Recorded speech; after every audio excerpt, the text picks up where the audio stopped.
The delivery driver's ordeal. Lena was a hard-working single mother, juggling long hours as a delivery driver while raising her young son. Her job often took her to different parts of the city, from humble neighborhoods to affluent communities. She enjoyed the quiet solitude of the road, though the unpredictability of people was something she always kept in mind. One late afternoon, her app directed her to a delivery in a high-end neighborhood. The houses here were grand, each meticulously designed, with expansive yards and pristine driveways. Lena admired the beauty of the area as she pulled up to her destination, a towering mansion with gleaming windows and ivy creeping up the stone walls. She grabbed the food bag from the passenger seat and made her way to the front door, leaving the order on the porch as required. After snapping a picture to confirm delivery, Lena returned to her car, ready to continue her shift. Just as she reached for her door handle, a voice cut through the quiet. "Hey, what do you think you're doing?" Lena turned, startled, to see a woman storming out from the house across the street. Her face was twisted in anger, her eyes burning with accusation. "Are you talking to me?" Lena asked, confused. "Yes, you. How dare you leave food on my property and take pictures of my house?" The woman's voice was sharp, each word dripping with fury. Lena frowned, unsure of what she was talking about. "I'm sorry, Ma, I am, but I think there's a misunderstanding. I was delivering food to the house across the street, not yours." The woman didn't seem to hear her. "Don't lie. I saw you. You were right on my property, invading my space." Her fists clenched at her sides and her face turned red. Lena tried to stay calm. "I didn't step on your property. I delivered food to the house across the street. It's part of my job to take a picture to confirm delivery." But the woman was relentless. Her accusations grew louder, and her words more venomous. People from nearby houses began to watch the unfolding scene. Feeling a pit of unease in her stomach, Lena decided it was best to disengage. She nodded politely, turned away from the yelling, and opened her car door. Just as she sat down and started the engine, the woman ran toward her car, banging on the hood with both fists. The sound echoed in the peaceful neighborhood, startling Lena as her heart raced. "Get out of here," the woman screamed, her face pressed against the car window.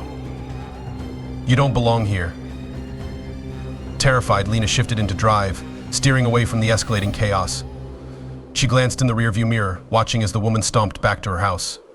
Relief washed over her as she left the neighborhood behind, grateful that the encounter was finally over.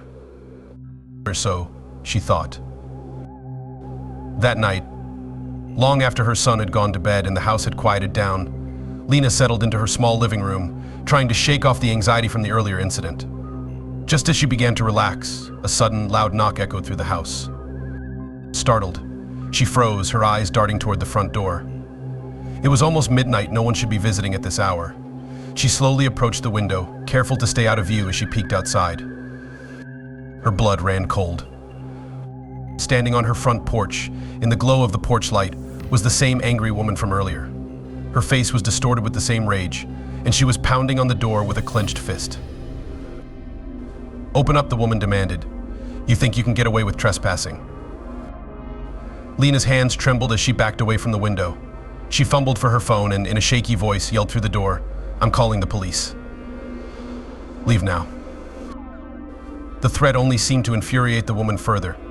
She picked up a stone from the garden, hurling it at the house, shattering a window. Lena's heart pounded in her chest as the woman took off into the night, disappearing into the darkness as suddenly as she had arrived.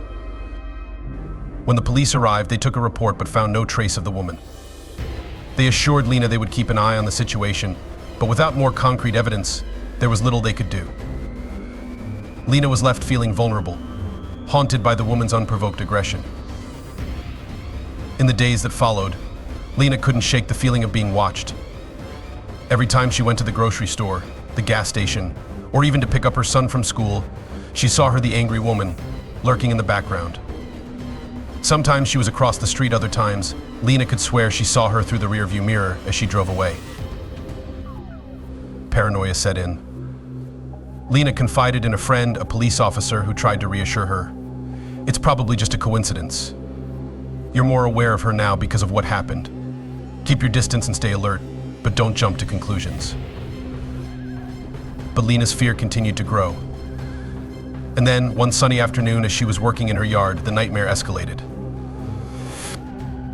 Out of nowhere, the angry woman appeared again. This time she wasn't just yelling.